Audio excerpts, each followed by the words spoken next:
conversations, the bold ones, the interactive ones, the exclusive ones. That's what we have over here. Welcome to Exclusive Interviews. My name is Ndoro. We're going to be talking to the guitar Sangoma today. And I know a lot of us know him from our social media, the social streets, from stages. And today we're really going to be getting exclusive, getting to know him. His name is Sylent Nqo.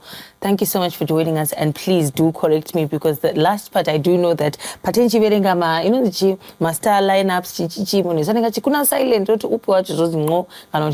which one is it? No. Yeah. Thank you so much for that one. Sylent, take us back to when you were a young boy. Let's go back maybe to 12 years old.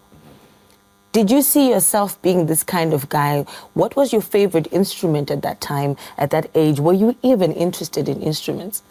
I mean, I had an interest. First of all, thank you for having me. I had an interest in music, but it wasn't that big. My passion was rugby at that time. I had this grand dream as a kid to be a rugby player. That didn't work out, and I guess music found me. Yeah. When people say music found me, was it like, I sing a lot in the shower because I've got a terrible voice, so I can keep it to myself. But when music found you, was it in your dream, or did you find yourself singing along in a choir, at school, at church? I don't know. It's inexplicable. It's something that just happened. And before I knew it, I was in the music room at Churchill. Before I knew it, I was playing Goma somewhere, you know, and watching someone play mbira and picking it up and teaching myself how to play. So it wasn't something that was planned or premeditated. It was just something that happened. When I hear the guitar Sangoma, I think of something that is going to heal me because of the word Sangoma. And there's one thing I love about guitars. You've got this memorable sound that sticks in your head. So putting those two words together, how did you come up with that? What does it mean to you? You know what the word Sangoma means, right? It means healer. Some say witch doctor. It depends on how you look at it. But I make what I call healing music. I don't think that's a genre. It's just a state of life and mind for me. And it's not just so I heal other people when they listen to the music, because I heal myself through my music as well, because it's personal stories. It's a story of culture. It's a story of tradition. It's a story of love and unity, you know. When you are penning down songs, rather, where do you write from? From the heart, from the things that you see? How do you put all of that I could together? write something today about you. Yeah. Yeah, you never know. But it's definitely like personal stories, and sometimes it's secondhand stories, or someone who has said something that's triggered a song. It's a sporadic process. There's no plan to it. I don't really write something down. I make the music and arrange it and perform it in my head. You know, so it's like I daydream when I make music. I quite get that, actually. I do. Let's talk about stage work and stage fright. The first time that you were on stage, take us through that. What was that like for you? It was an intense, it was at Eisteddfods in high school. I went to Churchill Boys. Eisteddfods, I remember it was 2007, and we were at Prince Edward. And I was competing in the intermediate marimba, solo marimba. And I don't know what happened, but I ended up on my knees and I was playing marimba and everyone just went crazy. And I got like an honors grade at that point. And I think that was my first experience of like performing in front of people. Yeah.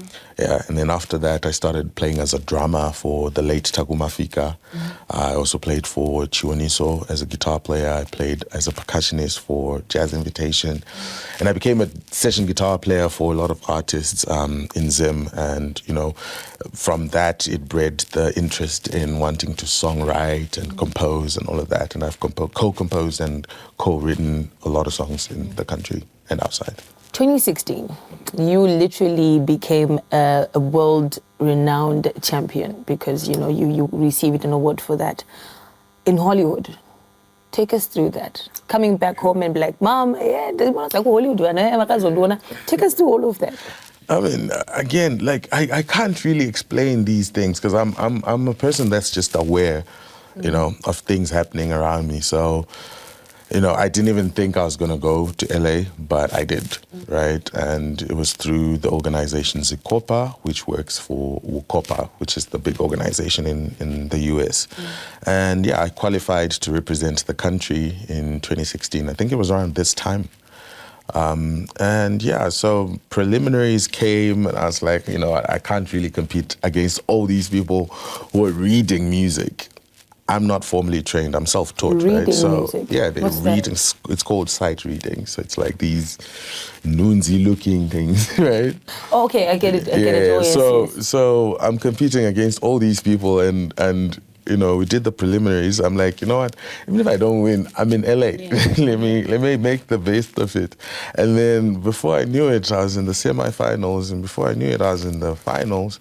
But I remember vividly my mom calling me and asking what time it was in the US because of the time difference. And I told her I just qualified for the finals. And she was like, I'm a doing them that, you know. And yeah, but when the proclamation day came, I was behind everybody. And the next thing I hear my name, and it's the people who are screaming my name before the adjudicators. And then they say Sylent, and there it is, I won. You know, it was unbelievable. I had other plans because I didn't think I was going to win. I had other plans to go out and enjoy. And I ended up doing a bunch of PR stuff there, you know, which was pretty good. And it completely changed my life, you know. And from that time, it also assured me that this is what I really wanted to do, you know, and here we are. We're moving to 10 years later. We sit here at 2026, but let's triple back maybe another 4. You shared the stage with UB40. I watched that. That was just electric. You Masela as well. Internationally, if you're still there, DJ Cleo, locally, Dr. Oliver Mtukudzi, Chiwoniso Maraire.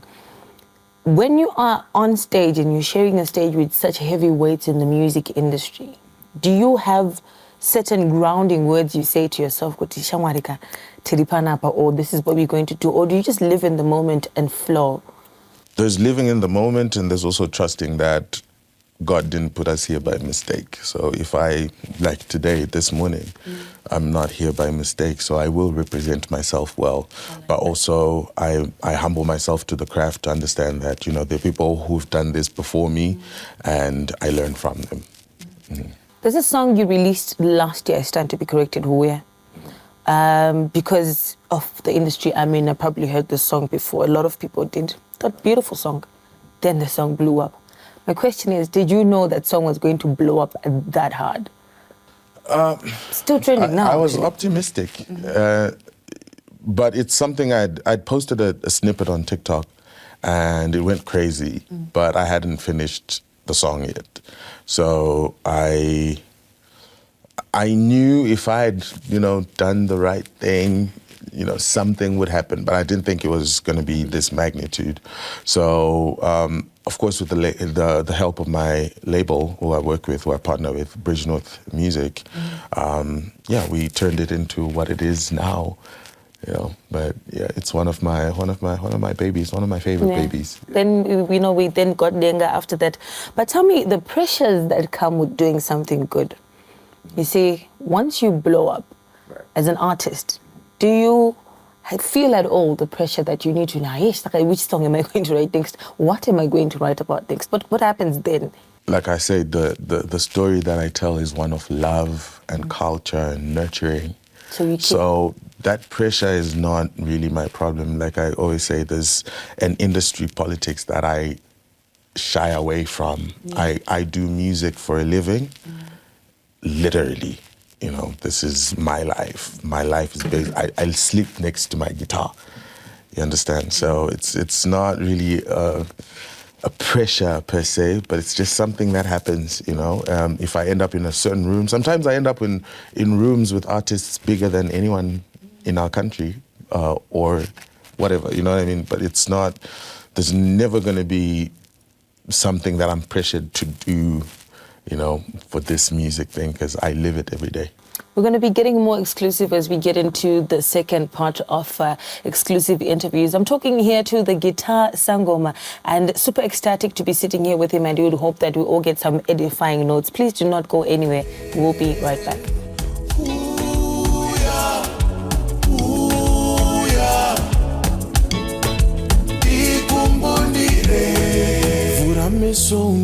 undiswe ndopardo usandikanganwe rudo rwangu harutengeke runodada harukendenge oh mi amor dali wangu lavi wangu switi wangu sakamula mayezi huyo muti wakaberekera michero pachifuva changu chifuva changu.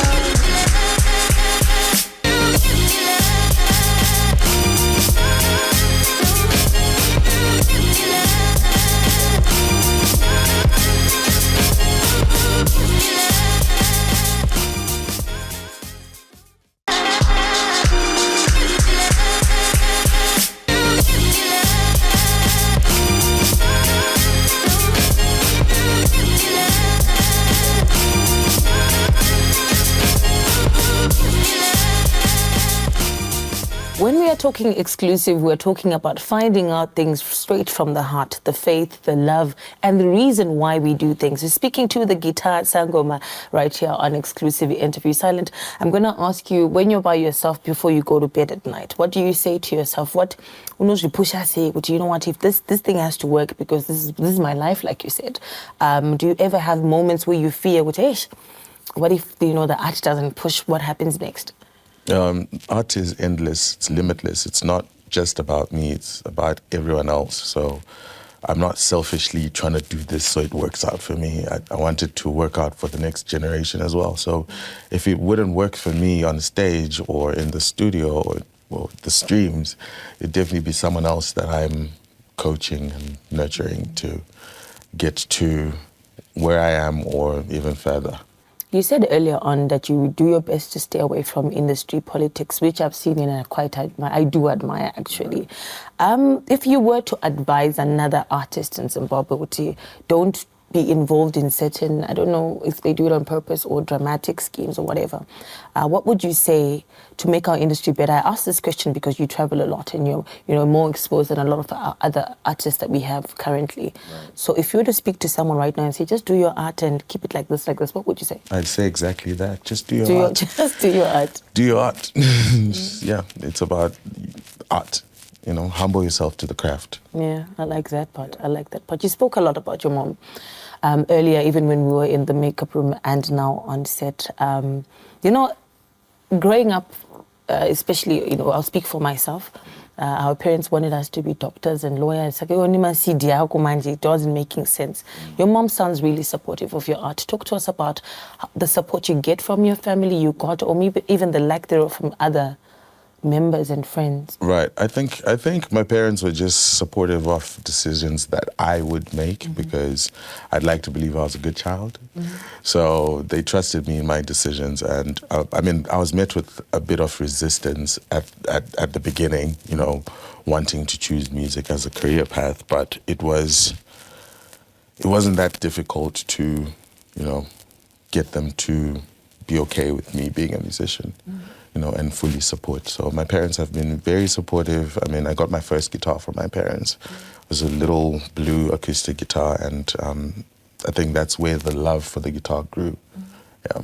I panic a lot in my head when I go to shows and I watch an artist, usually in the Mbira, and get percussion. Because if you don't have lyrical context, how are you guaranteed that the crowd is getting your message? Right? You don't know how to then you get there and we're like, so do we jam to this? How do you organize that? Because you do it so well. You get there and you, for minutes long out without lyrical context, and it's nice. Healing music. Yeah? Healing music. You're supposed to feel it. Yourself. Yeah. And then no assume what so we're gonna There's feel no it. Assumption. It's intentional. We're gonna feel it. You will feel it. I like that part. And then when you are collaborating with other artists, I think that it's like stage work is really hard when you have to pair it with someone else, but collaborating on a song, how do you pick, this is the sound, this is the message I want to send out with the song. Saka, I think how do you put that together? Most of my collaborators are industry friends and people that I actually sometimes and mostly know personally. And, that's what I mostly look for in my co-collaborators, where if we can't break bread, we can't make music. Like I said, this is my life. I do music for a living. So if we don't have some kind of personal chemistry, you know, I don't know. I mean, we could do it because we're good at what we do, but like I prefer, if it's on my music, I prefer someone that I know, someone I can trust. To carry out the sound and message. Does it work the same the other way around? Say someone hits you up and says, I'd like for you to feature on my song. Do you also, maybe let's say you don't have I usually ask if we could meet and and see if it actually, if our blood connects. Yeah. You know, No, it actually makes sense when it comes to art. I don't just do this to be seen and be known. It's a part of my life, like I keep saying. So, you know, even if they're out of the country, let's figure out a way. Let's meet in a country that's halfway, or you come down here, or I go there, and you know, and I also prefer making music in person. I'm not a big fan of the file sending and all of that. Like it's a prayer when we're in studio. So I prefer, you know, being in the same space with my co-collaborators. You said that music is your life, you live it, but there are people who do it also for the monetary gain. And even those that do it because it's a talent still need the money to record and everything else. I'd like for you to speak to a musician that's listening and looking at you right now. To go to the studio and continue with the art. What would you say to them to get the faith, the hope to continue? Yeah, you keep practicing. That's what you really need to do. Just keep practicing your craft, and you know, money is a different avenue. Making money from music is a whole different avenue. It's like being famous from music is a whole different avenue. Making music is a whole different avenue. So you just gotta perfect your craft and like keep practicing, even when you think you're good now. You gotta keep practicing. There's always a chance and a time for everybody. There's space for everyone. So it's okay to not make money right now. Just keep practicing your craft and other things that surround that craft, the business side of things, so you understand. If you can't afford a manager, then learn about management. You know, if you can't afford a booking agent, then learn about it. Learn your graphic designing, learn to edit videos. There's so many things you can do for yourself, you know, with just your phone. So I don't think, you know, your best friend should learn to be a manager. You know, then you have some type of structure. I don't think money should be the focal priority when it comes to craft. I do, however, think we need to have facilities in the country that helps understand the business side of things fully, from the smallest things, as small as a business card. You witnessed that whole copyright issue that blew up. I think it also just was because a lot of people don't understand. You know what I mean? Learn to know your contracts and read them. That's, the money, anyone can make money from music. It depends on how badly you need the money. If you're willing to be desperate about it, then, you know, you'll do some desperate things to get the money and you will get it. It happens with the fame as well. So it just depends on what exactly you're looking for when you're doing this. Like I said, my priority is healing. So that's why I do music. The money, of course, I have to put food on the table, but you know, I make the money I need to make. See. We're going to get into what it's like being famous when we come back. It is exclusive interviews. Please do not go anywhere. We will be right back.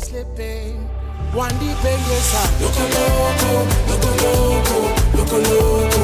One day, loco, loco, loco, loco, loco, loco.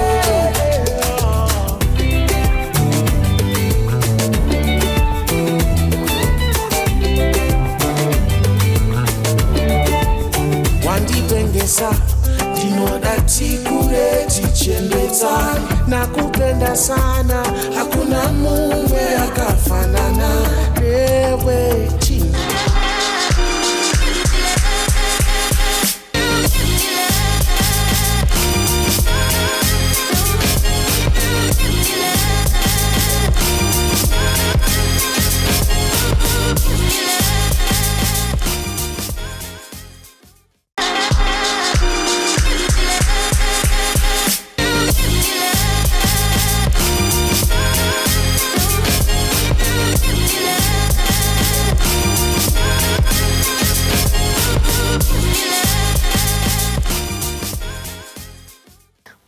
think to myself, whenever I bump into a musician and if I got 5 minutes with them, I'd have a raining list of questions to ask them. The beauty of it is we have exclusive interviews and we're talking to the guitar sangoma.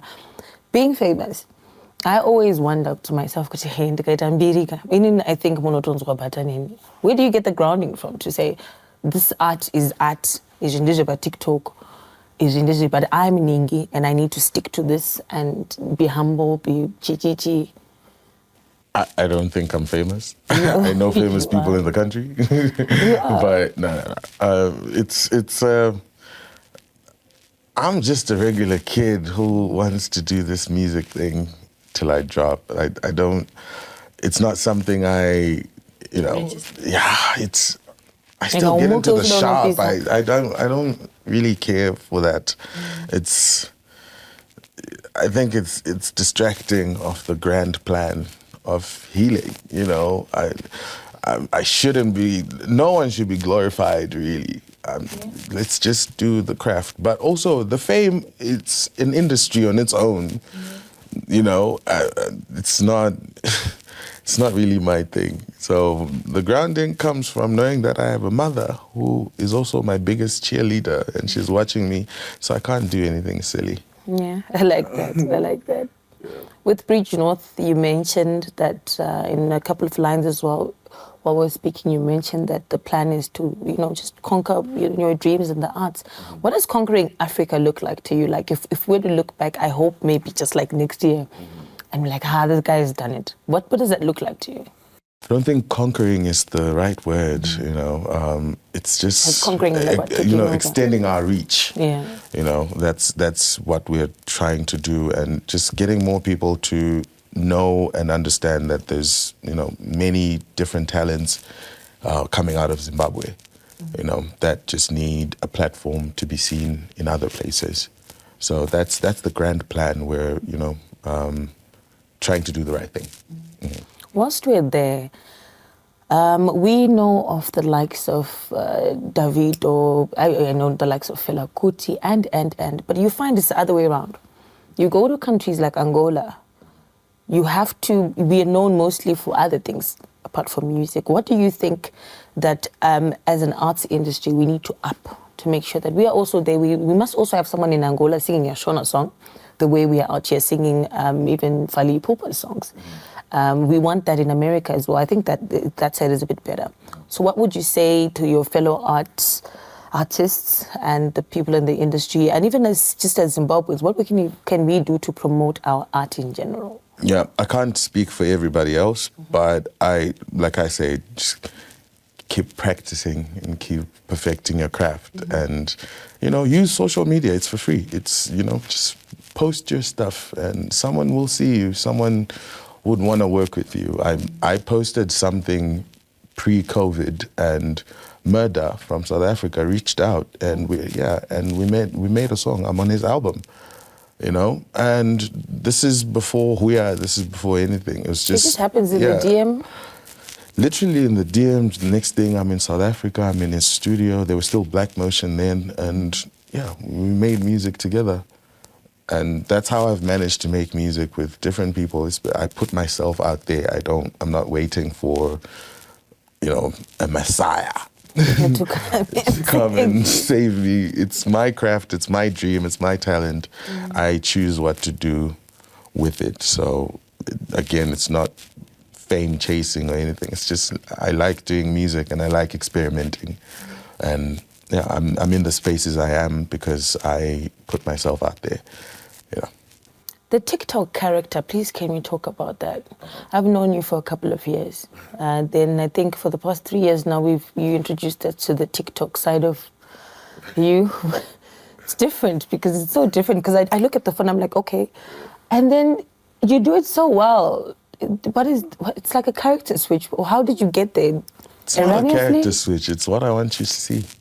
At that particular juncture. It's what I want you to see. Like, everyone has a different talent or gift, and I don't want to just be boxed to one thing. I have different sides of me. Definitely. I have different sides of me, and they all kind of work, intertwined in a way. So the TikTok is just another thing, and I use it to market my music as well. But was it deliberate to start the TikTok? I don't know. Was it deliberate? Of course. Yeah, it was. So do you work on, what do you script what you're going to? It's very random. There's no plan to it. I like it that way. If I come up with something and make myself laugh, I'm sure someone else will laugh. Yeah, because you do that thing where you put the captions and, it's very relatable. I'm witty. Most of the time. I just do my thing. It's not planned. Sometimes I'll post something and not open TikTok for a week, only to hear that it's blown up. So it's just, and also just knowing that I've put a smile on a stranger's face somewhere, Yeah. I get from you, from this particular conversation, love, practice your art, stick to what you know, and also the pride. Keep your pride up. Is there anything else you'd like? Not pride. Just maintain those good standards. Don't be too proud. Calm down. I like that. Calm down. I really do like that. Yeah. Of course, we keep supporting the sound of home, and we must say thank you for joining us on exclusive interviews. But I'd love for you to sign off with something that we really seal this off with, because I get that this was edifying, especially for me speaking to you today. So, what would you say to the person listening to you from home today? Listen to your own advice. God loves you. God treats you the way you treat his children. And stay humble. Love your family. Yeah. Wrapping it up like that, I hope that you did take down that. And like I did say, it has been edifying for I hope that it's been edifying for you as well at home. Much love to the guitar Sangoma and to you as well. My name is Ndoro. Until next time, please have a good one.